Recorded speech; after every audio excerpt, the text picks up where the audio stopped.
여러분 오늘 이 강의는 사주 과정인데요. 그 중간에 우리가 그 7월 첫째 주 특세에 있는 주간은 저녁 강의가 다 없어요. 그래서 특세 주간은 자녀를 위한 기도 주간으로 했으면 좋겠고요. 그래서 특세 주간 포함 5주예요. 여러분 그래서 이번 특세는 가정 회복과 자녀를 위해서 많이 기도했으면 좋겠어요. 이 좋은 부모 되기 이 책만 잠깐 제가 소개하고서 강의 시작할게요. 그 기독교뿐만 아니라 일반 그 교육학에서도 되게 유명한 사람이 칩 잉글램이라는 사람인데 이 책 저자예요. 그래서 그 교육학에 대한 책들 많이 썼는데 그분 책을 교재로 만든 거예요. 그런데 네 가지 핵심 원리가 나와요. 그러니까 뭐 이렇게 오셨는데 한 목사님 교재로 안 하고 외부 교재로 쓰네. 더 좋은 거예요. 이게 제가 써도 이만큼 못 써요. 그래서 여러분 이거 4주 동안 할 때 이 책 한 권에 수십 권의 책에 그 압축적인 거 들어가 있어요. 그래서 여러분 요 내용 통해서 우리가 부모가 그냥 되는 게 아니거든요. 그래서 어떻게 하는 게 참 이 시대에 좋은 부모가 되는 건가를 이렇게 나눴으면 좋겠어요. 여러분 제가 올해 부부 학교 했고 또 부모 학교 바로 하잖아요. 부부 학교 5년 만에 했고요. 그 부모 학교 이거 7년 만에 해요. 근데 제가 할 때 교회 내에서 가장 자신 없어 하는 과목 2개예요. 부부 학교, 부모 학교. 제가 만 23년 결혼해서 이제 만 23년 이 50대 초반 이 나이가 됐는데 살수록 자신 없는 게 2가지인 거예요. 그런데 여러분 그 자녀에 대해서 이런 얘기를 해요. 이제 제가 이제 고3 아들도 있고 고1 딸, 뭐 중3 딸, 막 이렇게 늦둥이 딸, 또 초등학생 이렇게 있는데 자녀 왜 주셨냐 하면은 이렇게 얘기를 해요. 세상에 내 뜻대로 안 되는 게 있구나. 그걸 알라고 주셨대요. 그리고 그거 알고 겸손해지라고 주셨대요. 저기 유아가 웃잖아요. 저 안에서 여러분 우리가 참 그 지내면 지낼수록 어려운 것 중에 하나가 부부 관계, 부모 관계예요. 자녀 관계예요. 그래서 여러분 이 시간 통해서 근데 제가 강의할 때마다 저도 많이 배워요. 그리고 계속해서 이렇게 성화되고 발전해 가는 것을 느껴요. 여러분 이 강의 통해서 좋은 부모로 변화되는 은혜의 길 축복합니다. 그 어떤 분이 그 성공적인 자녀 양육이라는 그 교육학 그 논문을 써서 미국에서 이제 유명한 대학 나와서 박사학위 받고 한국 들어왔대요. 들어와서 이제 결혼했겠죠. 이제 결혼했는데 첫째 애 낳고 논문 제목 바꿨대요. 그냥 성공적인 자녀 양육이 아니라 그냥 성공적인 거 빼자. 그냥 자녀 양육이라고만 하자. 그리고 둘째를 낳는데 자녀 양육의 한 관점으로 바꿔야겠다. 이게 일반적이지 않다. 그래서 이렇게 그러고 나서 셋째를 낳고 나 좀 살려주세요로 바꿨대요. 제가 넷이잖아요. 천국 가고 싶어요로 바꾸고 싶어요. 그만큼 쉽지 않은 게 자녀 양육이에요. 물론 여러분 참 은혜도 있고 아이를 키우면서 행복한 부분도 많아요. 근데 이제 여러분 자녀들이 사춘기를 지나서 이제 뭐 이렇게 대학생이 되고 뭐 이렇게 계속 키우면서 야 이거 산 넘어 산이구나 이렇게 또 이렇게 겸손하게 고개 숙여지는 게 자녀 양육에 대한 부분이에요. 친한 목사님이 계셔요. 우리 예전에 철야 때 오신 어르신 목사님 있죠. 그래서 누가 그러더라고요. 앞으로도 목사님, 뒤로도 목사님 같은 분이 오셨다고. 이름은 공개하지 않겠어요. 근데 이제 유튜브 찾아보면 있어요. 그 어르신이. 근데 큰 아들이 너무 잘 컸어요. 그래서 지금 그 카대 의대 나와서 교수가 됐어요. 의대 교수가 나오고 저기 성모병원에서 지금 의사하거든요. 저한테 이제 근데도 이제 30대 중반 후반을 넘어가는데 결혼을 못해서 저한테 자녀 저기 배우자 좀 소개시켜 달래요. 그러니까 그 마음대로 안 되는 부분이 있는 거예요. 근데 목사님이 그런 고백을 해요. 그 큰 아들 키울 때 너무 자신 있었대요. 난 뭐 얘가 어렸을 때부터 너무 말을 잘 들으니까 자녀 양육하는 거 너무 쉽다. 근데 이제 둘째도 아들이거든요. 키우면서 그 둘째 아들은 고등학교도 졸업을 못했어요. 그러니까 이제 흔히 얘기하는 이제 그 좀 이 길거리 청소년이 된 거예요. 그러니까 심지어는 그 유명한 그 조직에도 이렇게 들어갔다가 하나님의 은혜로 나오게 되는 그런 일도 있어요. 그래서 목사님이랑 사모님이 얼마나 고생을 많이 했는지 몰라요. 극과 극이에요. 하나들은 막 맨날 1등만 하고 의대 가서 교수하고 그러는데, 하나들은 고등학교 졸업도 못하고 맨날 오토바이 타고 다니고 조직에도 들어가고, 그래서 너무 마음고생을 많이 해서 목사님이 폭 늙었어요. 근데 이런 얘기를 해요. 자기가 큰아들하고 똑같은 방법으로 양육했고 막내니까 더 사랑했대요. 근데 세상에 안 되는 게 있더래요. 그러면서 이제 되게 그런 솔직한 고백을 해요. 여러분, 자녀 양육, 제가 이제 오늘 되게 중요한 그 원리들을 이제 소개를 해요, 4주 동안. 그러나 이거 자만해서는 안 되는 게 자녀 양육이에요. 여러분이 마지막까지 이거 강의를 통해서도 하나님의 은혜만 구하면서 그렇게 겸손한 부모로 세워지는 은혜 있기를 부탁드립니다. 여러분, 오늘 제가 이제 강의 전체적인 커리큘럼 한번 소개해드릴게요. 그 네 가지 그 주제로 들어가는데, 오늘 부정적인 세상에서 긍정적인 아이로 키우기, 그리고 다음 주에 자녀의 잠재력 개발하기, 또 이제 셋째 주에 효과적인 자녀 훈육, 여기까지 하고 일주일 특세를 할 거예요. 이제 오늘까지 해서 이제 특세 강사 다 섭외됐어요.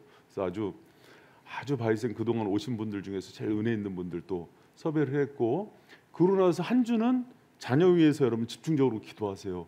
기도 없이 눈물 뿌려지지 않고 잘 되는 자녀는 없어요.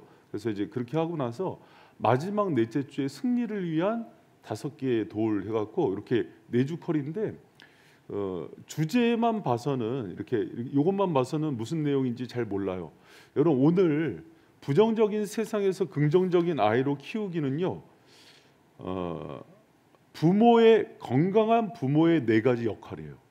그러니까 부모라면은 꼭, 그러니까 어떤 모든 부모들, 전 세계의 모든 부모들이 뭐 경제 형편도 다를 수 있고 경제 여건도 다르고 교육 수준도 다를 수 있지만은 자녀들을 위해서 꼭 해야 되는 핵심 역할 4가지예요. 여러분, 모든 과가 진행될 때마다 끝나고서 약 15분에서 20분 워크숍을 할 거예요. 근데 이거는 우리 그 선교 그때 세미나 때처럼 앞에 나와서 발표를 하려고 했다가 그냥 둘이만 나누는 시간을 가질 거예요. 그래서 둘이만 나누는데, 제가 이거 전에 할 때, 7년 전에 할 때 집에서 숙제로 내줬는데 잘 안 돼요. 여러분, 평생에 부부가 교육 철학에 대해서 또 부모의 역할에 대해서 나눠보는 거 처음일 수 있어요. 그래서 이 자리에는 그 시간이 제일 중요해요. 그래서 여러분, 잘 듣고 뒷부분에서 나눌 때 싸우지 말고 나눠주세요. 그래서 누가 잘했냐 못했냐 여기 와서 심판받달라 그런 분들도 있는데, 그러지 말고 정말 우리가 부모 역할을 잘하고 있는지를 나눠줬으면 좋겠습니다. 여러분, 이 책 제목이 뭐죠? 뭐라고요? 여러분, 옆에 있는 사람들하고 다시 한번 이렇게 인사하고 시작합시다. 좋은 부모 됩시다. 좋은 부모 됩시다. 여러분, 이 책 끝나 이미 여러분 여기 올 정도면 좋은 부모님이세요. 아이들에 대한 양육과 또 내가 자기 객관화가 되는 분들이 되게 중요하거든요. 그러니까 그런 시간인데, 여러분 이 시간 통해서 다시 한번 내가 하나님 앞에서 하나님을 닮은 그런 좋은 부모인가를 점검하면서 주님이 주신 역할들을 잘 감당하는 은혜 있길 바랍니다. 여러분, 오늘 그 제목이 부정적인 세상에서 긍정적인 아이로 키우기인데, 그 밑에다가 온전한 부모의 4가지 핵심 역할이라고 쓰세요.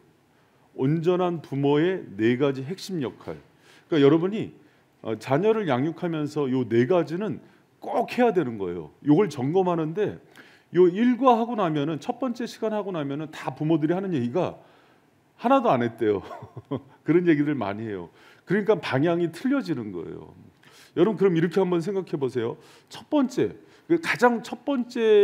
가장 중요한 거거든요.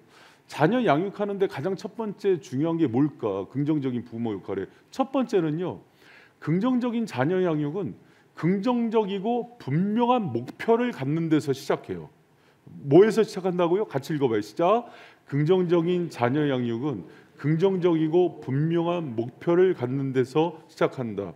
여러분 그 세상이 힘들어요. 참 우리 학창 시절 저 이제 80년대 90년대 초까지 뭐 80년대 초등학교 다니고 또 90년대 초에 이제 대학 입학하고 그랬어요. 근데 그때만 해도 학교에서 이렇게 불량 청소년 하면은 숨어서 담배 피고 그냥 뭐 이제 가끔 술 먹고 이런 친구들이었어요. 그리고 땡땡이 치고 뭐 지금은 뭐 그 정도는 뭐 진짜 약과죠. 뭐 지금 뭐 마약한다. 또 길거리에서 담배 피는 애들 제지나 됩니까? 그리고 뭐 초등학교 50% 아이들이 이미 음란물에 노출됐대요. 야동 포르노에.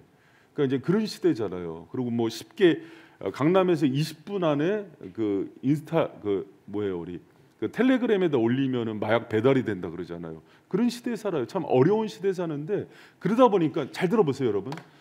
첫 번째는 항상 제일 중요해요. 그러니까 많은 부모들이 자녀 양육에 대해서 수동적이고 부정적인 태도를 취한대요. 어떻게 하냐면 애들을 보호한대요. 그러니까 이걸 못하게 하는 쪽으로 방향을 잡는데요. 여러분 그렇게 방향을 잡으면은 오히려 역효과가 나서 방어적이 되고 애들 행동을 제어하는 쪽으로 가고 또 그러다 보면 애들이 눌리면서 반발심이 터져 나온대요. 그러면 안 되고 오히려 능동적이고 양육에서 공격적으로 나가야 되는데 긍정적인 목표를 분명하게 설정해야 된대요. 여러분 이 부분이 중요하답니다. 여러분 제가 물어요. 여러분 자녀 양육에 대한 목표 있어요? 한마디로 딱 정해진 게 있어요? 그게 없으니까는 방향성을 잃어버린대요.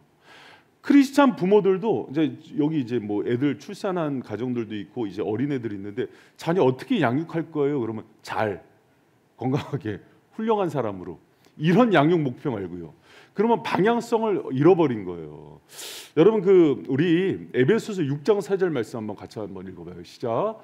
또 아비들아 너희 자녀를 노엽게 오직 주의 교훈과 훈계로 양육하라. 여러분 이 제가 설교할 때도 이거 얘기했었는데 가정의 머리됨은 누구에게 있죠? 남편이에요. 그래서 방향 설정은 가장이 해야 되는 중요한 역할 중에 하나예요. 그래서 아비들은 이 부분에 있어서 협의는 해야 돼요. 의논은 해야 되는데 가정의 방향 설정, 그러니까 머리됨의 역할들은 아비들의 중요한 역할이에요. 그런데 여기서 제일 먼저 자녀들을 노엽게 하지 말래요. 여러분 자녀들이 언제 노여져요?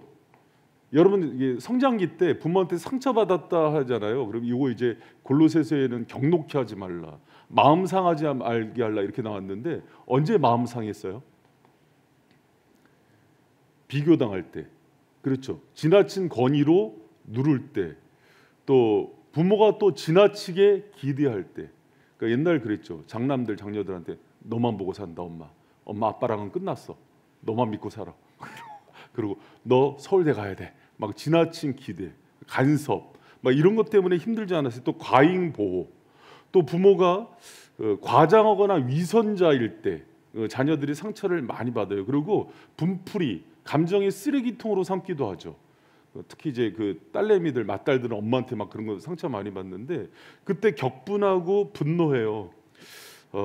여러분 근데 그런 걸 말고 주님의 교훈과 훈계로 양육하래요. 그런데 주님의 교훈과 훈계로 양육하는 거는 지정의 육체적인 모든 것들을 포함해요. 근데 주님이 우리를 양육할 때요, 주님은 우리에 대한 계획과 방향성을 갖고 이끌어 가세요. 그럼 부모들도 제일 첫 번째가 뭐냐면 자기 자녀에 대해서 나는 어떤 방향으로 이 아이를 양육하고 교육할지에 대한 분명한 목표가 있어야 돼요. 그래서 여러분 첫 번째 양육의 가장 중요한 원칙은 목표의 원리예요. 여러분 따라합니다. 목표의 원칙. 그러니까 요거 여러분 오늘 이 강의를 듣고서요, 요 1번은 굉장히 중요해요. 여러분 그 자녀 양육에 있어서 보통 세상 부모들이 하는 꿈과 크리스찬 부모들이 하는 꿈이 달라요. 그러니까 하나님의 꿈과 세속적인 꿈이 달라요. 세상 부모들이 하는 꿈은 대부분 뭔지 알아요? 너 잘되게 하려고 교육시키는 거야. 그렇죠? 너 행복하라고 교육시키는 거야. 너 성공하라고 교육시키는 거야. 너 출세하라고 교육시키는 거야. 이렇게 얘기하거든요.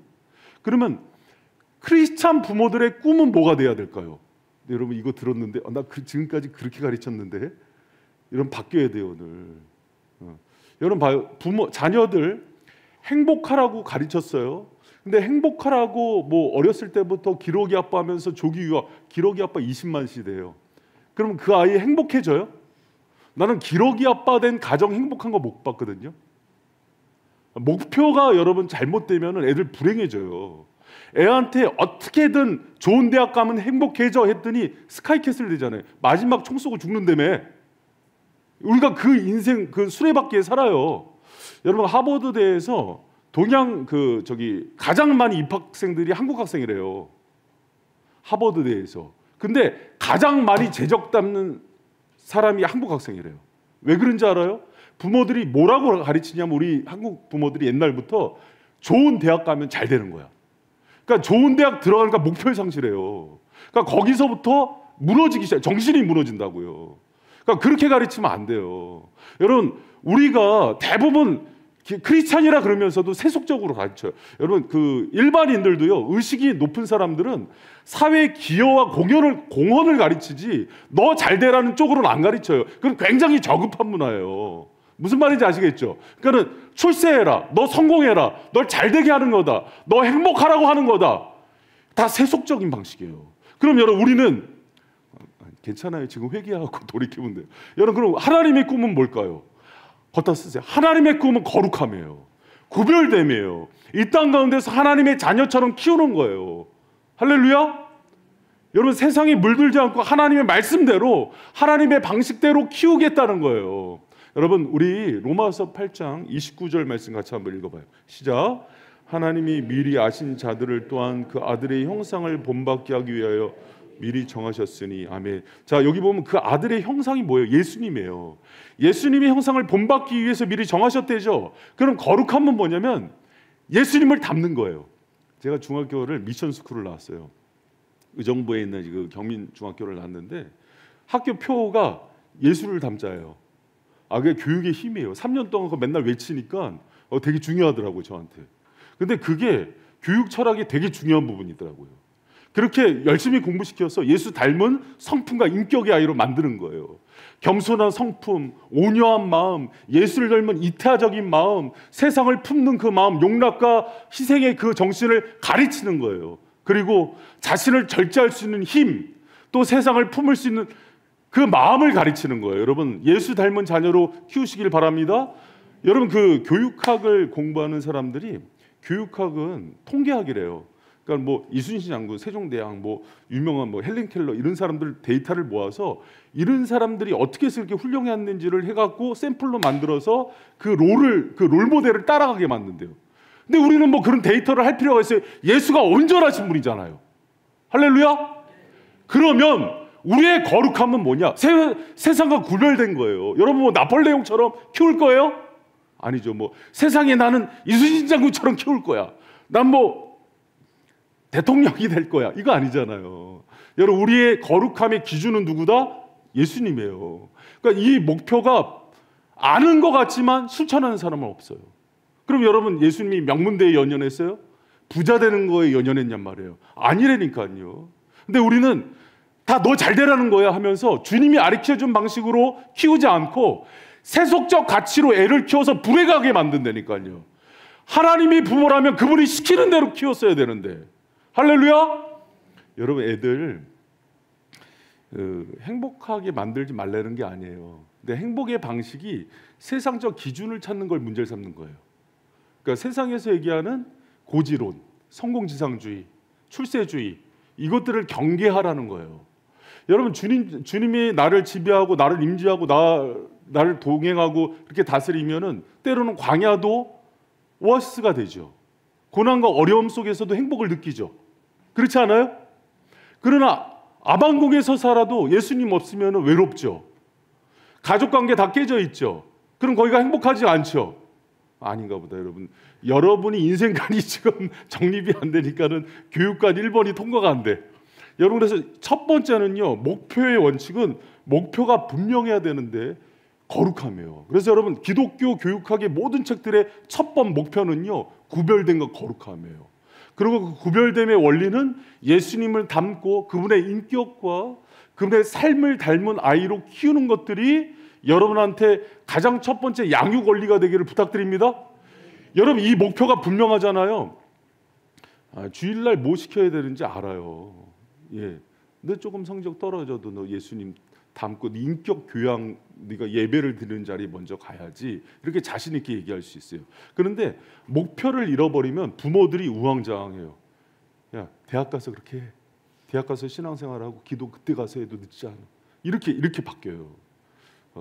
여러분 그러지 말고 첫 번째 원리, 목표의 원리는 제일 중요해요. 첫 번째가 흔들리면은 애들 다 무너져요. 그럼 여러분 이 목표의 원리에서 두 번째가 뭐냐면, 그렇다면 이 목표의 원리를 가지고 애들을 어떻게 양육하고 가르칠 거를 할 때 2번 우리 같이 한번 큰 목소리로 읽어봐요. 시작. 긍정. 뭐라고요? 우리가 가르치는 것을 어떻게 한다고요? 몸소 행하도록 요구한다. 여러분 가장 좋은 교육적인 방법은요, 가르치고 싶은 것을 보여주는 거예요. 실천하는 거예요. 이것을 뛰어넘는 교육적인 방법론은 없어요. 여러분 우리 고린도전서 4장 14절에서 16절까지 한번 읽어봐요. 시작. 내가 너희를 부끄럽게 하려고 이것을 쓰는 것이 아니라 오직 너희를 내 사랑하는 자녀같이 권하려 하는 것이라. 그리스도 안에서 일만 스승이 있으되 아버지는 많지 아니하니 그리스도 예수 안에서 내가 복음으로써 너희를 낳았음이라. 그러므로 내가 너에게 권하노니 너희는 나를 본받는 자가 되라. 여러분 일만 스승이 있는데 아버지가 많지 않대요. 그런데 너는 뭐가 되래요? 아버지가 되래요. 근데 스승과 아버지를 비교하면서 아버지와 스승 차이를 하나 얘기해요. 스승은 지식 전달만 해주면 돼요. 근데 아버지는 본이 돼줘야 돼요. 그래서 아비의 마음으로 양육한 그 사도 바울이 마지막에 16절에 그러므로 내가 너에게 권하노니 너희는 나를 본받는 자가 되라고 얘기해요. 예수님이 롤모델이고 내가 그걸 따라가는 것을 보여준 그대로 너희도 나를 따르라 그래요. 여러분 우리는요, 사람은 말에 의해서 영향받지 않아요. 말한 대로 사는 건강한 사람의 삶에 영향을 받는 거예요. 여러분 제가 이 두 번째 원리를요, 모범의 원칙이라 그래요. 여러분 이거는 제가 이제 교육학 얘기할 때마다 그 교육학 지금도 일반 교육학의 화두예요. 이거는 영원한 화두 중에 하나인데, 좋은 책이 사람을 변화시키냐, 본보기가 되어준 스승 아니면 멘토가 변화시키냐 그럴 때 1번이겠어요? 2번이겠어요? 2번이에요. 2번이에요. 여러분 뭐 박사학위 막 세계 하버드에서 뭐 10개 박사가 있는 사람이 가르치는 것과 경건한 삶을 가진 초등학교도 못 나온 어머니가 가르치는 영향력을 비교했을 때 전자가 후자를 이기질 못하더래요. 지금은 좋은 부모가 스승이 없는 시대예요. 살아서 보여주는 스승이 없대요. 교회가 무너지는 이유가 목회자가 살아서 보여주진 않대요. 말은 엄청 화려해졌대요, 교회들이. 왜? 공학력 시대가 됐으니까. 여러분 학교 가서 그냥 지식 전달을 배우지 애들이 인격을 배우는 시대가 끝났죠. 그래서 부모들이 가슴 아프잖아요. 그런데 여러분 내 자녀를 사랑한다 그러면은 잘 들으세요. 첫 번째 스승은 부모인 거예요. 그러니까 뭐 학교 보내서 우리 학교 뭐 이렇게 잘해주세요. 교회 보내서 우리 애들 왜 이렇게 잘 못 가르쳤어요? 이런 얘기를 하시면 안 돼요. 이 아이들에 대한 첫 번째 책임은 부모가 지는 거예요. 할렐루야. 그래요. 전화 여러분이나 오늘 힘이 없어요. 여러분 이거를 놓쳐버리면은 애들 양육은 안 됩니다. 그리고 그 부모가 자녀를 교육할 때요, 우리는 이제 지금 사교육 바람이 불어서 지식 교육이 많은 걸 배운다 그러고 지식을 전달해 준 사람을 선생님 그러는데 그런 거 아니에요. 진짜 스승은 삶을 가르쳐 주는 사람이에요. 지식 정보는 이제 앞으로 이제 AI 챗봇이 더 잘합니다. 저 요새 강의 찾을 때 계속 챗봇 한 거 점검해 봐요. 대화도 해보고. 얘 똑똑해요. 그래서 박사학위 논문서부터 의사 논문, 뭐 사법고시 다 패스하더라고. 챗봇이 똑똑해요. 못 이겨요. 그런데 삶으로 보여주진 않아요. 그런데 여러분 이거는 고대로부터 사람을 변화시키는 핵심 원리는 모델링이에요. 저는 거기 그 모범의 원칙 밑에다가 벤도르라는 사람을 쓰세요. 벤도르. 그리고 한번 찾아보세요. 심리학자인데 이 사람이 모델링의 제왕이에요. 벤도르. 지상에서 가장 강력한 교육 도구는 유튜브도 아니고 책도 아니고 교보제도 아니고 뭐 그 어떤 것도 아니다. 가장 강력하게 사람을 변화시키는 것 딱 하나만 뽑으라면은 사람이라고. 그걸 살아서 보여주는 사람 하나만 있으면 아이들은 변화된다 그래요. 여러분, 그러면 우리 아이들한테 부모가, 여러분 그 부모는요, 이 아이들한테 모범의 원칙을 보여주는 첫 번째 교사가 돼야 돼요.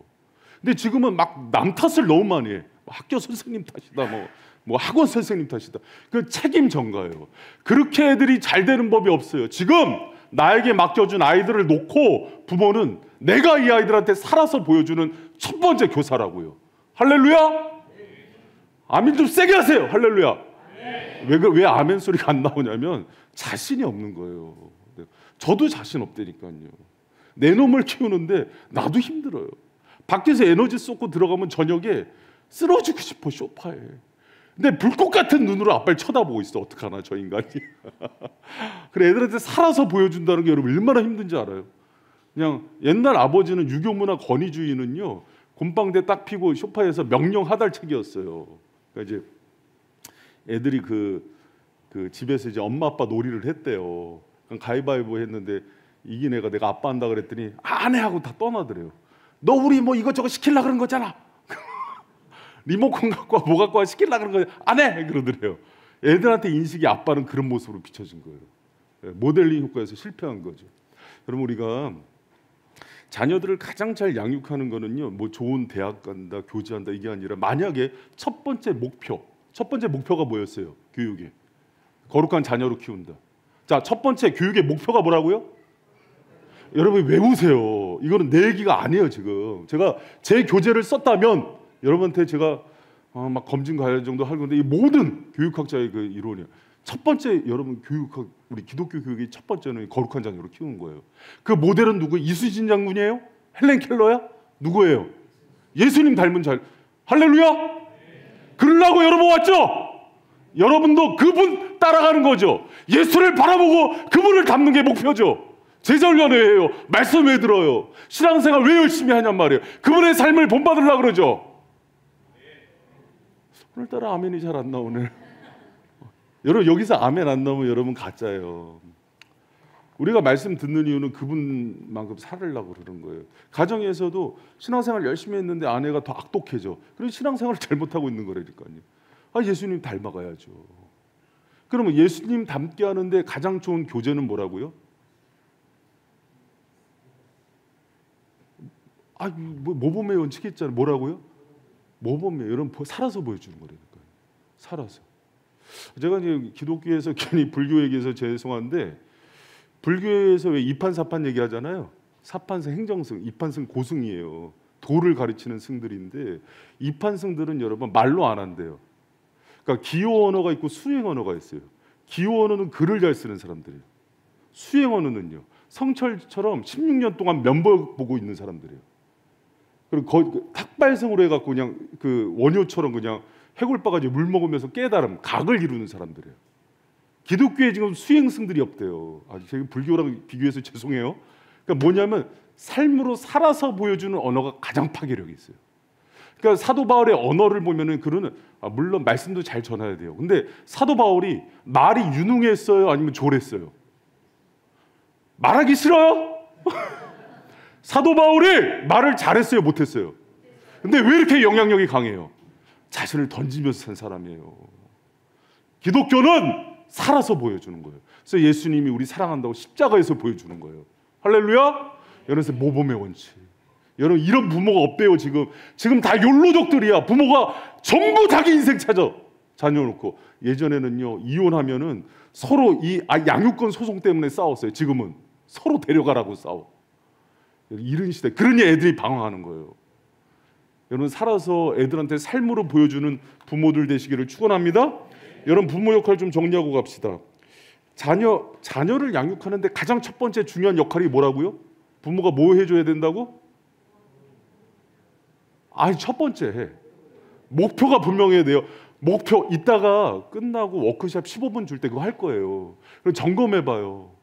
그런데 막 20년 30년 왔는데 목표 없이 왔어. 그냥 막연하게 세상 사람들 하는 대로 때 돼서 그냥 학교 보내고 이렇게 왔어. 그러니까 애들 다 망가진다니까요. 로켓은 여기서 1도만 틀어져도 우주로 가면 수천 킬로 벌어지는 거예요. 다시 잡아요. 다시 잡고 여러분 하나님 원하는 대로. 그리고 그것을 사교육 시간장에 보내는 것도 아니고 여러분 그러면은 돈 많은 사람이 잘 키우게요? 그렇지 않아요. 여러분 애 잘 키웠다 했을 때는 얘가 정말 거룩하게 주님 닮은 자녀로 컸다. 그 다음에 달란트대로 여러분 선천적으로 유전적으로 타고나서 가장 영향을 많이 받는 거는 예술 운동도 아니고 공부래요. 그거 아셨죠? 아시죠? 챗봇한테 물어봐요. 공부래요. 이거는 유전적으로 가장 영향을 많이 받는데요. 그러니까 부모님 탓이죠. 못하는 거는 내 탓이야. 다 애들 못하는 거. 근데 그거를 막 잘하게 하려고 그러지 말고 애들 달란트가 있잖아요. 근데 이게 우리나라는 이게 지금도 그 공부대로 그 서열이 매겨져. 아니래. 다 바뀌어요, 여러분. 좀만 지나봐야지. 주님 안에서 여러분 애들이 자신의 비전과 달란트 찾게 해주고 그래 이게 첫 번째가 돼야지 두 번째가 이제 자기 재능과 달란트를 찾아주게 된단 말이에요. 그러니까 피만 보면은 막 소스라치게 놀래는 애를 의대에 보내놓으니까 고대 앞에 빵집 차리잖아요. 그 고대 앞에 유명한 빵집 있어요. 의대생이 하는 거. 의대 보내봐 그냥 빵집 하게. 이제 그렇게 된다는 거 그렇게 된다는 거예요. 여러분 오늘 여러분 좀 더워 보이는 것 같아서 제가 기를 막 팍팍 넣어주는 거예요. 집사람이 소리 지르지 말라 그랬는데 또 틀렸어. 여보 미안해. 그래서 부모가 이렇게 다 시들어서 왔어. 그냥 다 그냥 여름철 그냥 콩나물처럼. 그러니까 자녀들이 싱싱하겠냔 말이에요. 그냥 부모가 눈에 불이 막 팍팍 나가야지. 자 그래서 부모가 여러분 두 번째가 모범의 원칙이에요. 부모가 여러분 돈으로 키운 거 아닙니다. 돈으로 키우는 거 아니에요. 살아서 보여주는 거예요. 여러분 이 원칙대로 하세요. 여러분 지금은요 그 인강 좋은 거 되게 많아요.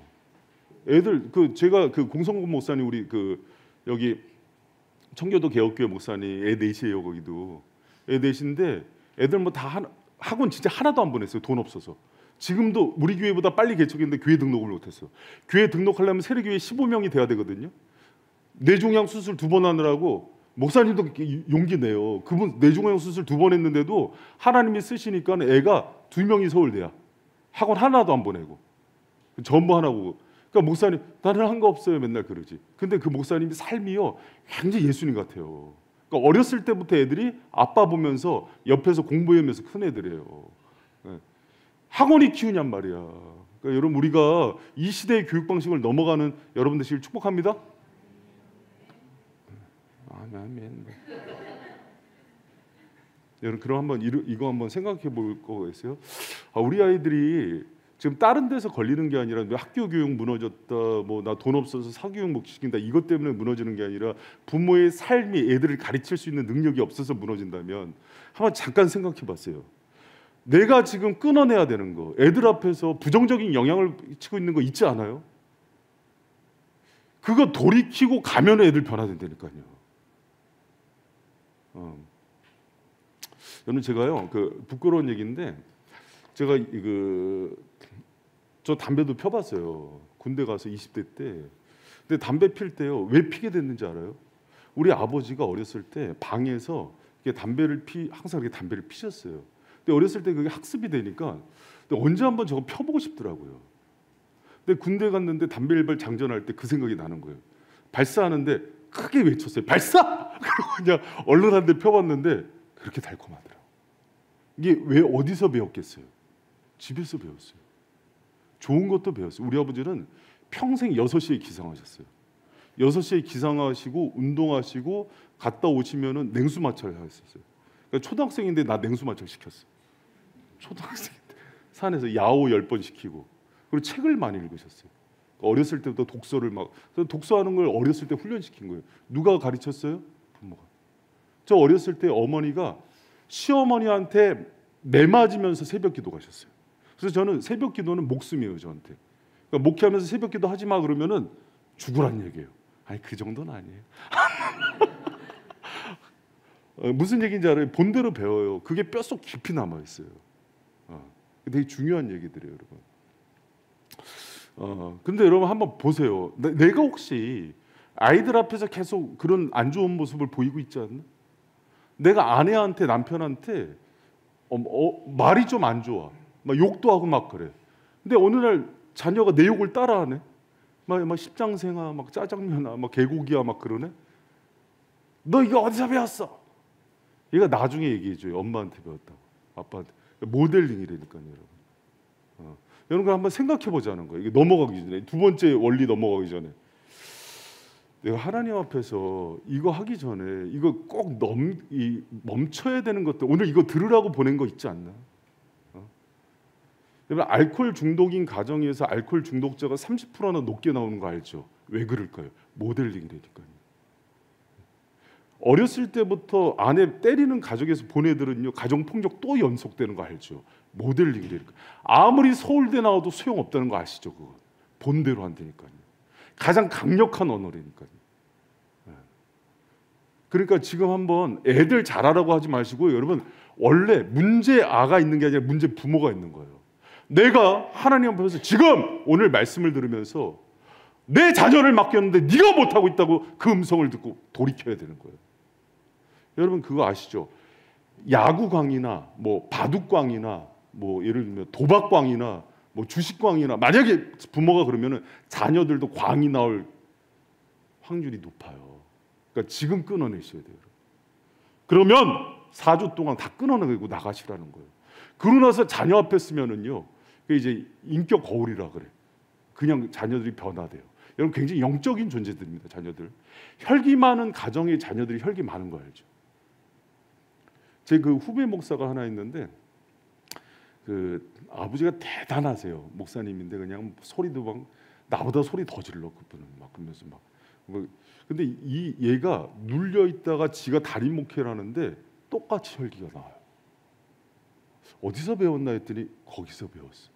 그러니까 그런 거예요. 나도 가끔 이렇게 소리를 지르나 했더니 우리 아버지가 이렇게 소리를 질렀어. 저는 아버지보다는 저를 가르친 멘토들, 영적 스승들이 불같아요. 메시지가 불같이 나가요. 근데 그분들은 불같이 나가면서도 영성이 나가는데 나는 그냥 고함만 나가요.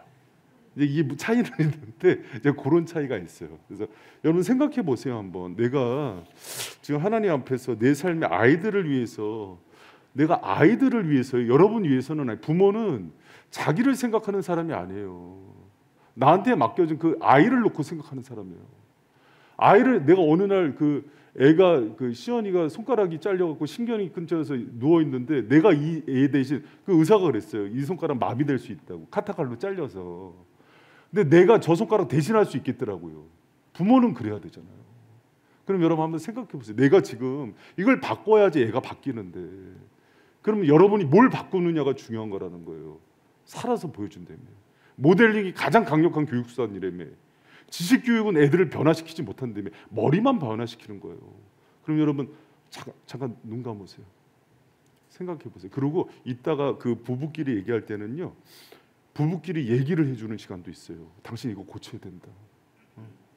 당신 이제 저녁에 야식 먹는 거 그만 먹어라. 제가 그 엄청 회개해요. 야식을 제가 16년 동안 목회하면서 애들한테 보여주니까 우리 아들이 요새 살이 엄청 찐 거예요. 저녁만 오면은 야식 달래요. 못 끊더라고 얘가. 근데 내가 끊어서 보여줘야 되는데 우리 애들이 다 야식을 좋아해요. 우리 시연이 요새 살쪄서 내가 속상해 죽겠어. 이게 누가 보여줘야 돼요, 그러면? 그러니까 우리 애기 시엄마가 맨날 나한테 뭐라 그래요. 근데 야식 먹어서 머리가 되게 아팠거든요. 그러니까 이게 막 혈압도 오르고. 에삽이랑 레몬 먹으니까 안 아프더라고요. 그래서 식초 먹으니까 안 아파요. 그러니까 이제 그게 이제 사람이 죄성이 이렇게 생기는 거예요. 자, 우리 시간 없으니까 3번 갑시다. 여러분, 그럼 세 번째 역할이 뭘까요? 여러분, 제가 이런 세 번째 긍정적인 부모의 역할은 같이 한번 읽어봐요. 시작. 긍정적인 부모는 유대감이 깊은 관계를, 여러분 여기서 이 유대감이라고 돼 있는데요. 제가 이제 요거 잘 들으셔야 돼요. 3번은 잘 들으셔야 돼요. 자, 이 목표의 원리, 제일 첫 번째는 목표예요. 목표가 분명해야 되거든요. 그럼 목표가 거룩함의 원리야. 이 아이를 예수 닮은 자녀로 키우고 싶어. 세상에서 출세하는 것보다 나는 그게 더 중요해. 여러분 그렇죠? 그러고 나서 이 아이를 그럼 어떻게 가르칠 것인가 봤더니 본보기의 원리야. 부모가 살아서 보여줘야 되는데, 여러분 지금 1번, 2번은요 굉장히 중요한 원리를 얘기한 거예요. 그런데 이 1번, 2번이 실현되는 것은, 잘 들어보세요, 환경이 주어져야 된대요. 그냥 실현되지 않고 좋은 환경. 근데 이 환경이, 그러니까 환경 얘기하니까 또 이렇게 하는, 그러니까 파라군으로 가야 돼, 이딴 얘기는 하지 말고 그냥 강남 가요. 그러니까 평촌 여기 마랑구한테 동안구로 가서 평촌 입성해야 돼. 그냥 웃지요. 여러분 여기서 얘기하는 환경은 뭐냐면은 부모하고의 사랑과 친밀감이에요. 여러분 왜 어느 교육학에서도 환경을 얘기할 때 물질적인 환경이나 이런 걸 얘기하는 건 별로 없어요. 대부분 부모의 관계성의 환경을 얘기합니다. 우리는 뭐라고 얘기하냐면, 부모님이 잘 살고 좋은 집에서 강남에서 뭐 50평 아파트 살고 막 수십억대 거기 살면 애들이 저절로 키워지는 줄 알아. 그러고 나서 부모가 맨날 낮밤으로 바빠갖고 애들 방치하고 다녀. 그 애들 잘 키운다. 천만의 말씀입니다. 우리는 환경을 얘기하면요 대부분, 나 또 병기 형제 나 또 괜찮아, 나는 개척할 때부터 애들이랑 항상 소통해왔기 때문에. 여러분 그 환경이 아니에요. 항상 애들이 자라는 환경은 관계성의 환경인데, 부모하고의 높은 유대감, 이 유대감은 뭘 얘기하냐면 친밀감, 엄마 아빠하고의 친밀감, 그리고 또 하나가 뭐냐면 사랑의 관계. 이게 있잖아요. 애들이 건강하게 자라요. 여러분 저희가 요새 이제 터키 선교사님 이렇게 와 있는 거 보면은 제가 참 고마운 게 하나가 있어요.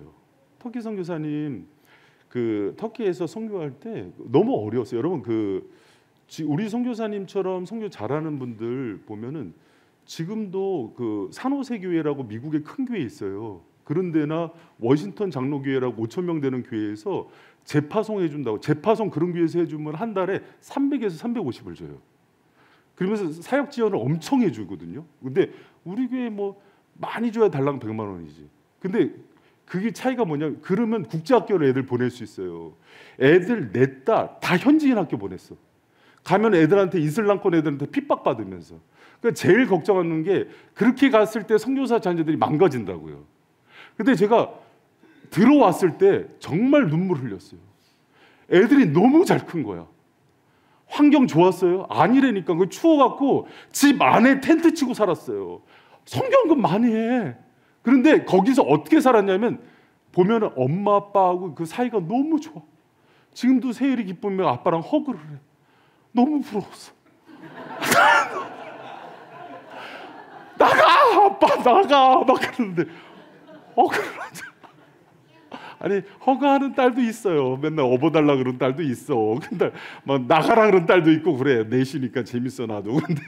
근데 애들이 너무 잘 컸어요. 여러분 그게요, 그러면은 환경이 좋아서 큰다고 아니라니까요. 우리는 여러분 그걸 믿지 않아요. 내가 예전에 그 목동에서 잘 나가는 과외 선생님이 있었어요. 근데 이제 그 선생님이 뭐 부자 막 의사 원장 집에서 애들 과외를 해줬는데, 자기 아버지가 그 큰 병원 원장인데 들어오는데 과외했던 고3에 그러는데 쓰레기 들어온다 그러더라고요. 그렇죠, 그 얘기했죠, 은경 집사님. 그 이제 과외를 해주면서도 충격을 받은 거야. 아무리 잘 살아, 우리는 생각할 때 야 병원장이고 의사고 애들 막 그 교육비 좀 막 아낌없이 해주는데, 아빠하고 관계가 친밀감이 그렇게 떨어지잖아요. 애들 망가져요. 100% 망가져. 그런데 우리 선교사님처럼 터키에서 추워서 집안에 텐트 치고 자도요, 애들 크는 거 보세요. 나는 진짜 너무 예쁘게 이렇게 잘 크잖아. 지금도 이제 고등학교인 기쁨이한테 애들 맡기고 여기 와도 애가 애기들 둘 다 키워. 요새 고등학교 애들이 그런 애들이 어디 있어요? 그렇게 순종이. 그런데도 밝아 또. 애들 지금 다 검정고시로 중학교 고등학교 패스해요. 자기 꿈 찾아서 다 가고. 하나님이 거기 해외 보내서 언어를 시키니까 터키어, 스페인어, 영어 다 능통하지. 애들 잘해요. 우리는 막 돈 해갖고 했는데 고생하면서 다 언어 배웠어. 하나님 잘 키워주시죠. 사실 유대감이에요. 여러분 애들을 키우는 환경은 강남 갈 생각하지 마. 강남이 아니라니까. 여러분 이슬람 땅에 있어도 하나님이 키워내요. 그렇게 뭘로? 부부의 사랑의 울타리, 친밀감, 유대감. 그러니까 그거를 아빠 엄마가 그 환경을 만들어주면 애들은요 어려운 환경 속에서도요 구김없이 커요.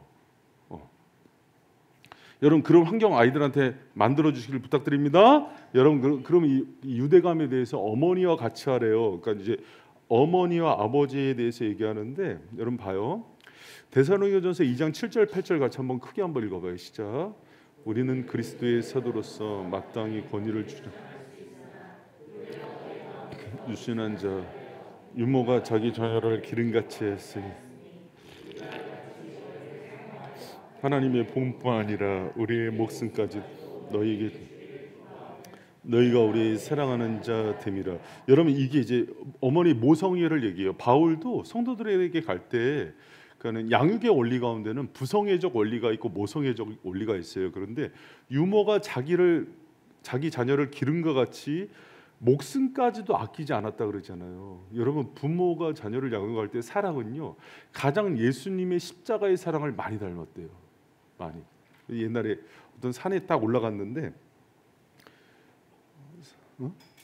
산에 딱 올라갔거든. 근데 산의 꼭대기에 어떻게 올라갔는지 아주 막 암벽인데 어린 꼬맹이가 올라가 있더래요. 그러면 사람들이 막 걱정을 한 거예요. 저 아이를 누가 데리고 오지? 군인이 올라가는데 실패했대요. 암벽 등반가도 실패했대요. 운동선수도 실패했대요. 여린 여인이 올라가서 데리고 오더래요.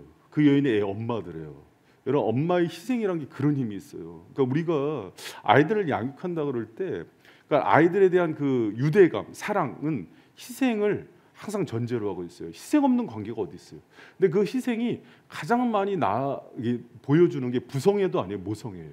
그러니까 그 희생을 먹고 아이들이 자라거든요. 근데 또 아버지의 역할도 필요해요. 아버지 같이 자 같이 한번 읽어봅니다. 시작.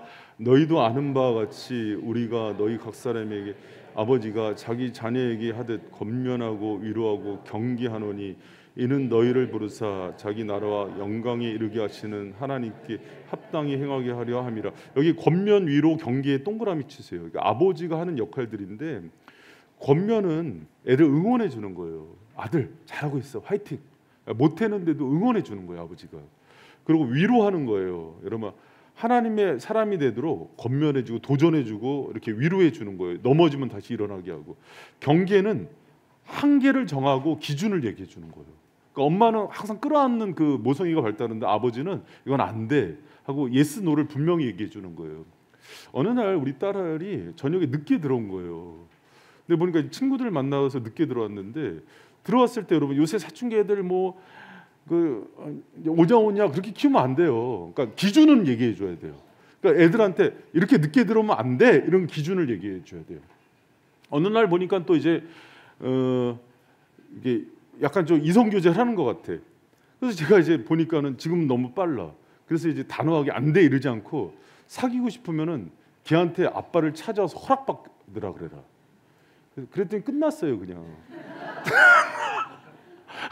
허락받으러 안 오더라고. 그래서 내가 전화 바꿔. 그래갖고 이제 네가 우리 딸을 사귀려면 아빠한테 허락을 받아야지 이놈아. 그랬더니 그날로 끝났대요 그냥. 미인을 얻으려면 찾아와야지. 그렇게 미인이 아니라서 끝났나 이제. 그러니까 그래 기준을 잡아주는 게 아버지예요. 근데 이 밸런스가 있어야 돼요. 한쪽은 품어주는 쪽이 있으면은 한쪽은 또 기준과 또 훈육을 해주는 쪽이 있어야 되는데 여러분 근데 남자와 여자가 바뀐 집안도 있어요. 있죠? 왜 없는 척해요? 있잖아요. 엄마가 기준을 잡고 아빠가 끌어안는 집도 그러니까 둘 중 하나만 하면 돼요.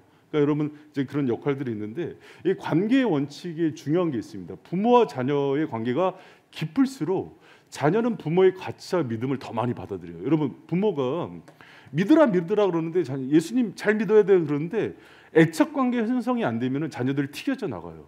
마음에 분노심이 있어서 너나 잘 믿으세요 이런단 말이에요. 그러니까 제가 이제 참 부끄러운 얘기인데 목회자들이 맨날 교회만 있고 사역만 하니까 집에서 새벽기도 때 나왔다가 이 저녁에 지금 가면 이제 10시 11시 가요. 제가 이제 애들 어렸을 때도 그랬어요. 이제 참 미안해요 지금도. 참 미안한 마음이 있는데 그러다 보니까 이제 그 목회자들 중에서 자녀하고 관계가 안 좋은 그 목사님들이 많아요. 그 시기에 애착 관계를 놓쳐서 그래요. 근데 기준이 있잖아요. 율법적이잖아요. 그러니까 애들한테 맨날 훈육하는 거예요. 이렇게 하라고 그러고 너 왜 주일 어디 갔어? 막 혼내고. 그래 애들이 나중에 튀겨나와서 목회자들 자녀 유심히 보면은요. 중간 어중간한 게 없어요. 화끈해요. 안 되면 확 무너져 버리고 잘 되면 잘 되고 그렇게 돼요. 그래 신앙도 그래요. 그러니까 이제 그런 부분에서는 이제 왜 그런가 하니 애착 관계, 그러니까 그 유대 관계가 이제 끊어져서 그래요. 거꾸로 2번 부모와 자녀의 관계가 약할수록 자녀는 부모의 가치와 믿음을 덜 받아들여요. 그리고 이제 긴장, 스트레스, 불안은 정상적인 일이에요. 그러니까 여러분 자녀를 키우는데 늘 평안하지 않아요. 늘 긴장과 스트레스와 불화가 있어요. 근데 최고의 긴장은 1살에서 9살, 10살에서 19살, 20살 이후 언제일까요? 최고의 긴장, 스트레스, 불안은 다시 10대 이하. 자, 10대 이하 자녀 있는 사람 손 들어봐요. 자, 지금 오신 분들, 자 내리시고, 자 지금 티네이저 10대에서 19살까지 내리시고, 그리고 이제 20살 이후 있는 분들도 있으시죠. 최절정은 사춘기예요. 10대에서 19세. 장로님 키워보니까 그러신 것 같죠. 그 시기에는요 울기 그러니까 이제 키워본 분들한테 얘기 들어야 돼. 그때는요 그냥 럭비공이에요. 얼로 튈지 몰라요. 그러니까 분명히 어제까지만 해도 막 그래, 아빠 업어줘요, 막 사춘기인데 업어줘요, 막 아빠 막 안아줘요, 막 누가 더 줘요. 그래서 내가 오늘도 왔는데 아우 귀여워하고 볼을 쓰다듬었더니 아 왜 그래요? 내가 어느 장난에다가 어저께만 싱글벙글했는데 갑자기 문 닫아 아빠 막 그러고, 그래서 야 나 참 늘 이게 집사람이 나한테 당신이 이해하라고 이제 계속 그러는데 이해하는데 지금 4명이니까 이게 언제까지 이해를 해야지. 거의 뭐 이제 살이 나올 것 같아요. 근데 이건 정상적이래요. 그리고 최고의 긴장은 사춘기 아이들, 10대 아이들이래요. 그러니까 그거를 맞이하는 거예요, 여러분. 그 양육을 하면서. 근데 이제 부모의 생활 습관, 가치와 믿음이 관계의 강도에 따라서 자녀들한테 잘 안착이 돼요. 그러니까 이런 얘기하죠. 옛날에 오은영 박사가 맨날 애착 관계 안 됐는데 훈육하지 말라고 그 얘기예요. 애착 관계 없는데 우리나라 사람들 훈육해요. 근데 그 애착 관계는 부모 혼자 느껴. 왜? 어렸을 때부터 내가 얘 사랑했거든. 근데 사춘기 돼서는 애들은 못 느끼거든요. 근데 그 형성이 안 됐는데 아빠는 혼자 친한 거야, 딸들하고. 맨날 새벽에 나와서 밤늦게 들어놓고 혼자만 이뻐해. 그리고 내가 사랑해 그러는데 그게 무슨 사랑이에요? 상대방이 느끼는 사랑이 사랑인 거예요. 그러니까 부부관계도 그렇죠. 내가 남편이 맨날 너를 위해서 내가 이렇게 늦게까지 일해서 그런데 아내는 마음 떠났어. 그건 사랑이 아니에요. 사랑은 상대가 느낄 때 사랑인 거예요. 그러니까 이제 아이들이 부모가 시키는 대로 내가 이렇게 세계관과 가치관, 인생관을 얘기해줘서 잘 되고 싶은데 그게 잘 되려면은 애착관계 형성이라니까요. 관계가 된 만큼 받아들여요. 애들 잘 키우고 싶죠? 그럼 부모 얘기가 잘 전달됐으면 좋겠죠? 그래 옛날 상강오륜처럼 유교식으로 무릎 꿇혀놓고 곤방대로 때리는 건 이제 끝났어요. 그런 문화 아니에요. 상명하복식의 문화는 이제 끝났어요. 그러면 뭐가 애들 마음을 열고 따라오게 만드냐면은 애착관계라니까. 관계의 정도라니까. 여러분 그 관계를 만드시고요. 여러분 오늘 중요한 거 하나 나옵니다. 그러면은 깊은 유대 관계를 형성하는 8가지 원칙인데 요거는 이따 끝나고 나눌 때도 나눌 거예요. 잘 들으셔야 돼요. 요것만 오늘 듣고 가도 성공해요. 여러분. 자, 유대감을 형성하는 8가지 비결인데 가장 중요한 첫 번째가 뭐게요? 조건 없는 사랑입니다. 조건. 여러분 우리 애들 키울 때 이런 조건 많이 걸죠. 너 대학 가면, 너 요번 시험 오르면은 용돈 올려줄게. 너 잘하면, 너 뭐 하면은 여행 보내줄게. 다 조건적이거든요. 그러면 안 돼요. 기독교적으로는 상당히 이거 옳지 않은 거예요. 오히려 그 예전에 제가 이한영 교수가 그 딸이 그 맨날 F학점 맞으니까는 수학 그 셀러브레이션이 아니라 펠러브레이션이라고 F 맞아서 축하해줬다고. 근데 그 딸이 아빠가 내가 낙제점을 받았는데 축하를 해줬는데 그 다음에도 낙제점을 받았는데 아빠가 힘들게 또 축하를 해줬는데 그러면 회복될 줄 알았는데 그 다음에 또 낙제. 근데 딸의 고백이에요. 근데 그거를 미국은 에세이 되게 중요하거든요. 저희 대입 에세이 때 썼어요. 우리 아버지는 패자에 대해서도 이런 관용의 정신이 있는데 내가 이 학교에 들어오면은 그렇게 낙오된 애들 치유하는 일을 하고 싶다고. 합격됐어요. 에세이 잘 쓰면 미국 합격돼요. 펠러브레이션이라고, 셀러브레이션. 여러분 그게 우리가 자녀한테 뭘 가르치느냐가 되게 중요해요. 이쁜 짓 하면 이뻐하고 조건적으로 가르치면 안 돼요. 조건 없는 사랑을 한다 그러는데 사실은 이쁜 짓 하는 애들 사랑하는 게 아니에요. 넘어져도 실패해도 무한한 주님의 방식으로 살아가면 애들이 바뀌어요. 그러면 부모를 깊게 신뢰합니다. 내가 못해도 이렇게 제가 한번 되게 지금도 되게 회개하는 게 있어요. 항상 큰 아들 맏딸한테 실수를 제일 많이 해요. 그래서 우리 장녀들이나 이렇게 장남들 여기 계시죠? 발 들어보세요. 네, 네. 되게 상처 많이 받아요. 근데 저도 이제 큰 아들한테 실수를 많이 했는데 한 번은 되게 화가 나서 제가 10만 원을 주면서 나가라 그랬어요. 너 그렇게 하면 나가라. 근데 걔가 자존심이 되게 센 애거든요. 웬만해서는 막 빌더라고요.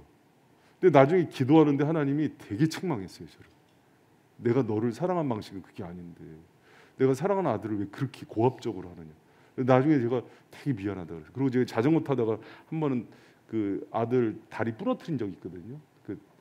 그 이렇게 휠에 빨려 들어가서 다리가 이렇게 부러져 버렸어요. 그래서 그때도 이제 병원에 해서 아빠가 미안하다고 사과했죠. 초등학교 때인데 아들아 미안하다. 아빠가 이렇게 부주의해서 하나님 맡긴 아들을 이렇게 상처를 입혔다 그랬더니 진지하게 사과를 받더라. 그러면서 이렇게 얘기하더라고요. 그때 초등학교 아빠 잘못 아니에요. 그러더라고.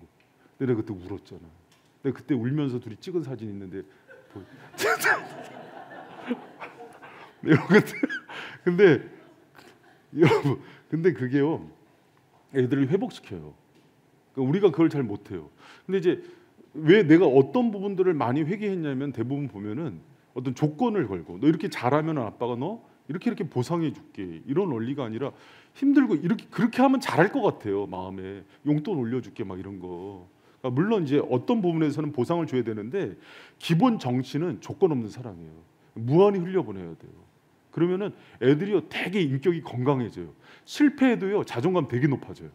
그리고 또 넘어져도 일어날 수 있는 회복 탄성력이 되게 높아집니다. 여러분 그렇게 조건 없이 애들 사랑하면은요 애들이 굉장히 그 여러분하고 관계가 되게 좋아져요. 그러면 인생에서 실패하면은 부모한테 먼저 와요. 부모한테 와서 기대요. 그럼 그 관계를 그리고 두 번째는요 계획된 시간이요. 여러분 이거 우리나라 사람들 되게 못합니다. 애들이랑 여행 가고 약속해놓고 급한 일 회사 일 생기면은요 제일 먼저 가족 관계 깨요. 미국에서 일 중독 증세 체크할 때 항상 가족하고 자녀하고 시간 보내는 거 약속했을 때 급한 일 들어왔을 때 어떻게 하는지 보면은 바로 나온대요. 한국 사람들 대부분 취소한대요. 자녀들하고의 약속. 여러분 그러시면 안 돼요. 그러면은 애들이요 나중에 이제 여러분이 애들 보고 싶을 때 애들이 부모하고 약속 취소해요. 그러니까 명절에도 안 찾아오는 거예요. 그러니까 이제 그게 악순환이 되는 거죠. 그래서 여러분 애들하고 시간 오늘 정하셔야 돼요. 오늘 그 8가지 그 애착 관계 그 유대감 갖는 방법 나오거든요. 그러면은 그거 할 때 시간을 일주일에 한 번 같이 밥 먹는 시간. 식구는 같이 밥 먹는 사람이에요. 침 튀기면서 음식 나누는 사람이 식구거든요. 일주일에 한 번 식사하는 시간, 가족 예배 드리는 시간, 또 1년에 한 번 가족 여행 가는 시간 이런 거 다 정해야 돼요. 여러분 제 여행 같은 거 잘 생각 못 했어요. 그런데 정말 어떤 기도하는 분이 가끔 여행 보내주고 그래서 정말 그 추억 남긴 게 지금도 저는 되게 고맙게 생각해요. 애들하고 남긴 그게 다 재산이더라고요. 애들 그것도 사진 보면서 아 이때 이랬는데 하면서 되게 좋아해요. 그러니까 이제 가까운 데라도 이렇게 가면서 그런 시간들을 자꾸 만들어야 돼요. 그러니까 이제 그렇게 하시고 또 이제 집중된 관심이에요. 집중된 관심. 그러니까 아이들이 특히 요새는 이제 하나 낳는 가정이 많아서 그러는데 이제 둘, 셋 되면은 애들이 사랑이 분산되거든요. 그러니까 제가 이제 시연이 연호가 연년생이었잖아요. 그러니까 시연이가 엄마가 동생 임신됐다는 소식을 듣고 그때 시연이가 3살 때였나 4살 때였나 여느 날 아니 어렸을 때 대성통곡을 했어요. 그러니까 사랑이 뺏긴다는 걸 본능적으로 알고 그러고 나서 연우랑 같이 자라는데 계속 틱이 생기더라고요. 얘가 불안장애가 생기고 집착하고 막 울고 괜히 깨서 막 울고. 근데 이게 어떻게 회복이 됐냐면 집사람이 이제 기도하는 가운데 하나의 응답받고 얘한테만 사랑과 관심을 집중하는 시간을 의도적으로 만들어서 개인적으로 미팅도 해주고 막 만나고 이런 것들을 반복하면서 사랑의 공간이 채워지니까 그게 사라졌어요. 그러니까 관심 집중하는 거 되게 중요해요. 그러니까 애들 많은 가정들 이제 또 아버지도 내가 너희들 위해서 열심히 살아 이게 아니라 그 아이들 보면서 집중하면서 특히 눈을 마주치면서 하는 게 되게 중요하대요. 우리나라는 눈 안 보는 문화예요. 길 가다가도 이렇게 선생님 눈 보면 어디 눈 가려 우리 지나가다 남자들끼리 눈 마주치면 어디 싸우고 막 그런 문화잖아요. 근데 사실 눈을 보면서 얘기를 많이 해줘야 돼요. 그래서 이제 서양에서는 인격적인 부모들은 애가 이렇게 오잖아요. 시윤이 이렇게 오잖아요. 시윤아 일로 와봐. 그러면 일로 와봐. 그러면 이렇게 이렇게 안 해. 항상 이렇게 무릎 꿇어서 이렇게 해요. 이렇게. 그럼 애들이 그럼 되게 안정감을 느낀대요. 그러면서 이렇게 눈높이 해주는 거. 그러니까 아이들한테 정서적인 또 관계적인 그런 눈높이 되게 중요합니다. 그러니까 눈 맞춤하고 집중된 관심 모이고. 그리고 이제 다섯 번째는 지속적인 의사소통이에요. 그러니까 의사소통은 세 가지가 같이 나와요. 함께 저녁 식사하고 잠자리에서 이야기 들려주고 함께 체험하고. 이거는 이제 어린 아이들 좀 중심으로 많이 나왔거든요. 그러니까 저도 이제 어렸을 때는요. 우리 딸내미 둘이 하나는 오른팔 하나는 왼팔에서 자면은요. 애들이 저한테 와서 아빠 옛날 얘기해 주세요. 그러면은 진짜 6학년 때까지는 애들 집에 제가 그 현관문 열고 들어오면은 저기서부터 달려와서 안겼어요. 그리고 잘 때도 항상 제 옆에서 자면서 옛날 얘기 다 해줬죠. 그럼 이제 저는 옛날에 있었던 기억들이 되게 잘 나요. 그래서 아빠 언제 얘기해 줄까? 그럼 아빠 초등학교 때 있었던 일 얘기해 줘. 그럼 초등학교 때 얘기도 해주고 중학교 때 얘기도 해주고 신혼초 때 있었던 얘기도 해주고. 집사람은 그런 거 기억 잘 못해요.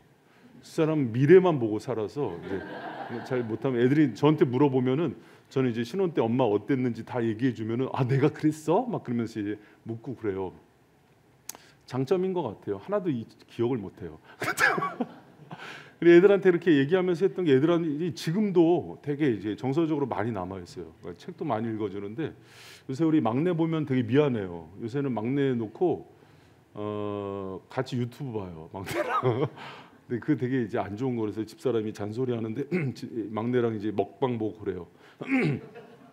목소리가 안 나오니까는 제가 피곤하니까 요새는 이제 귀찮아요. 옛날에는 애들 책도 많이 읽어주고 그랬는데 이게 이제 의사소통 방식이에요. 애들 눈높이. 근데 이 의사소통이 사춘기 때가 제일 어려워요. 이제 중고등부 올라가면은 부모하고 자꾸 단절하거든요. 그래도 지속적으로 접근해야 돼요. 애들 기분 살피면서 은근히 이렇게 가야 돼요. 그래서 이제 애들 좋아하는 거 책상에다 올려놓기도 하고. 그러니까 과하게 하면 애들 되게 싫어하거든요. 제가 좀 약간 오버하는 스타일에서 과하게 했다가 우리 연우가 되게 상처받았어요. 아빠 되게 왜 그러냐 그러고 막 그 교회 선생님들한테 아빠랑 너무 안 맞는다고 막 얘기하고 근데 우리 큰 딸은 과한 걸 좋아해요. 걔는 과하게 하는 거를 애정 표현으로 받아요. 근데 엄마가 과하지가 않거든요. 그러니까 이제 엄마 나 진짜 사랑하는 거야? 맨날 확인해요. 그래서 내가, 여보 좀 오버 좀 해주라고. 그리고 이제 우리 딸은 이제 큰 딸은 또 저랑 잘 맞으니까는 제가 한 번만 표현하면 막 싹 풀리거든요. 근데 이제 또 우리 저기 연우 같은 경우는 왜 저런지 모르겠다고 아빠 그러면서 막 다니면서 막 흉보고 다녀갖고 힘들어요. 이게 다 다른 거예요. 그럼 이제 거기에 맞게 애들이랑 소통하는 것들을 자꾸 접근해야 돼요. 그게 참 어려워요. 그래도 애를 써야 돼요. 그러니까 소통을 끊기면은요 애들이랑 나중에 접점이 안 생겨요. 그러니까 이런 부분들은 유대감 형성하는데 되게 중요해요. 그래서 지금도 이제 그때 기분이 다르잖아요. 조석변이에요. 아침 다르고 저녁 다르고 어제 다르고 오늘 다르고. 그러니까 늘 새로운 사람을 만난다고 생각하면서 사춘기 애들은 만나면 되는데요. 그러면서 이제 그러면서 어떤 분이 그러더라고요. 그냥 그때는 사람이라고 생각하지 말라고. 그러면 그래야 편하다고. 그러면서 애들한테 접근해 갖고 마음을 다 비우고 애들 쏘아다 줘야 돼요. 그래서 그날의 새로운 자녀랑 만난다는 기분으로 이렇게 해야지. 그래야 관계가 얘네들이 성인이 들어갔을 때도 친밀한 관계가 돼요. 그러니까 끊임없이 노력하죠. 저녁 가면은 오늘 상태 살피고 내가 진짜 태어나서 그렇게 군대 가서도 그렇게 상태를 안 살폈거든요. 고참들. 근데 가면은 늘 눈빛을 살피고 그러면서 하는데 그게 뭘 노력하는 거냐면은 지속적인 의사소통은 대가지불이에요. 근데 이거를 이제 보통 남자들이 잘 안 해요. 불필요하게 생각해요. 애를 많이 쓰셔야 됩니다. 그러니까 안 해. 그리고 이제 여섯 번째가 육체적인 접촉이에요. 요것도 사춘기 애들은 위험해요. 어렸을 때는 허그 많이 해줘야 돼요. 사람은 관계적인 동물에서 특히 스킨십 되게 중요합니다. 그래서 이제 부부끼리도 많이 해줘야 돼요. 근데 이제 중년 부부 되면은 제가 이제 부부학교 할 때도 얘기 많이 하거든요. 중년 부부들은 스킨십 안 해요. 개를 안고 있어요. 그래서 남자들이 생존하려면 개를 안고 있으면은 어쩌다가 손 잡아줘요. 개 안으면서. 그러니까 스킨십이 중요한데 애들도 스킨십 되게 중요해요. 많이 안아줘야 되고 허기해줘야 되고 쓰다듬어 주는데 사춘기 애들 막 하면은 닿기 싫어하잖아요. 그럼 등이라도 토닥거려주고 쓰다듬어주고 그래야 돼요. 그러니까 끊임없이 이렇게 해야 되는데 그러면 애들이 어느 순간에 그걸 또 좋아해요. 그래서 이제 이런 것들은 여러분 우리 사랑의 언어 나중에 사랑의 5가지 언어 할 때도 배우거든요. 스킨십 문제는 부부 관계에서도 그러고 가족 관계에서 자녀 관계에서도 되게 중요한 부분입니다. 그래서 이제 허그도 해주고 또 안아도 주고 이제 그런 거 많이 하셔야 돼요. 나는 그런 거 원래 싫어해. 그럼 왜 결혼했어요? 그 싫으면 그 애쓰셔야 돼요. 그 애들에 대해서도 그러고 아내에 대해서도 그러고 남편에 그리고 함께 즐기는 거 되게 중요합니다. 그 레크레이션은요 리크리에이션이에요. 그러니까 다시 창조되는 거라서 그러니까 우리가 이제 여행이나 게임이나 또 아니면 애들이랑 뭐 좋아하는 것들 같이 하는 거 되게 중요해요. 어렸을 때 우리 시우가 쿠키런을 되게 좋아했어요. 그때 이제 그 스마트폰에 깔고서 제가 더 많이 했어요. 너무 재밌어. 아들은 그만뒀는데도 다 재밌더라고. 그래서 그랬는데 그렇게 해서 애들하고 이제 그런 것들을 자꾸 이제 하는 거예요. 그리고 우리 딸내미들은 끝말잇기를 그렇게 좋아했어요. 그래서 차만 타면은 끝말잇기하고 아빠랑 이렇게 놀고 산책을 좋아하는 딸들이 있고 또 싫어하는 애가 있고 그래요. 이제 그런 것들. 근데 우리 애들은 공통적으로 음식 만드는 걸 좋아해요. 그래서 이제 그 오븐 사줘서 그 만들기 하고 이제 그런 것들이 함께 즐기는 거 되게 중요합니다. 그러니까 같이 공유하고 부부끼리도 금술 좋은 부부의 특징이에요. 취미가 같아요. 근데 가족끼리 그런 문화를 공유하는 게 굉장히 중요해요. 그리고 이제 8번째가 함께 기도하기인데요. 제가 이제 사춘기 기준으로 얘기하면 제가 초등학교 때 7년 전까지만 해도 되게 자신 있게 다 얘기했던 부분이에요. 이것들 이렇게 해야 된다 막 이러면서 근데 애들 막 고3 되고 사춘기 되고 그러니까 한번 모이기가 쉽지가 않고 가족 예배도 작년부터는 막 흐지부지 되고 막 이렇게 되더라고요. 그래도 끊임없이 몸부림쳐야 돼요. 잠깐이라도 기도해주고 이제 그런 것들을 이 8가지는 깊은 유대감을 형성하는 데 있어서 그냥 제 얘기가 아니라 그냥 교육학 전문가들이 크리스찬 교육학자들이 다 하는 얘기니까 여러분 이대로 좀 하시는데 4번째 중요한 원리가 있어요. 긍정적인 양육 태도는 교정과 유지를 요구합니다. 왜 그런 거 아니? 아이들은 계획한 대로 얘기한 대로 듣는데 쉽지 않아요. 끊임없이 시행착오가 필요해요.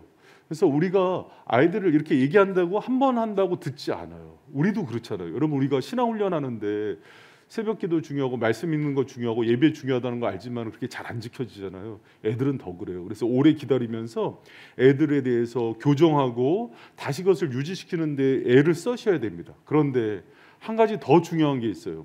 여러분 그러면 애들만 그런 걸 잘 못할 거예요? 아니면 부모도 잘 못할까요? 부모 많이 못해요. 실수예요. 그래서 훈육할 때 아이들 훈육할 때 잊지 말아야 되는 말이 있대요. 뭐냐면 미안하다. 용서해 주겠니? 그러니까 이 말이 애들 훈육하는데 되게 중요한 얘기래요. 여러분 따라합니다. 미안하다. 용서해 주겠니? 여러분 모든 부모들은요. 그 옆에서 쓰세요. 모든 부모들은 모두 실수하고 실패하면서 애들과 같이 자란대요. 그러니까 부모는 그럼 처음부터 완전한 부모가 어디 있어요? 그래서 부모가 하나님과 자녀들한테 실제로 용서와 잘못을 구하면 애들도요. 하나님의 형상이 있는 애들이요. 그런 부모를 더 존중하고 존경한답니다. 유교의 부모들의 특징은 뭐냐면요. 왕과 임금과 부모는 동기동창. 하나님과 임금과 부모 다 동기동창이에요. 그래갖고 실수를 용납을 안 하고 잘못했다는 얘기를 하는 걸 되게 싫어해요. 그런데 그러나 우리는 하나님 앞에서 연약하고 죄인이라는 것들을 자녀들 앞에서 솔직하게 고백하는 그런 부모가 될 때 자녀들이요. 마음에 부모에 대해서 더 존경하게 돼요. 여러분 그래서 근데 저는 사실 이제 미안하다 용서해 주겠니 뿐만 아니라 그 밑에다 쓰실래요? 미용감사. 앞에 2개는 미안하다 용서해 주겠니고요. 뒤에 감은 감사해요. 감사하다 고맙다. 그리고 사는 사랑해. 여러분 자녀들한테 사랑하다는 얘기 많이 하세요? 많이 하셔야 돼요. 표현 안 하면은 그 나중에 이제 못 해요. 죽을 때 후회해요. 그래서 그러면 이제 관부 들고 얘기해요. 사랑해요. 그리고 부부끼리도 많이 고백해야 되고 고맙다는 얘기. 그 치유의 언어들이에요. 그러니까 이거 많을수록 애들이 정서가 건강해진다 그럽니다.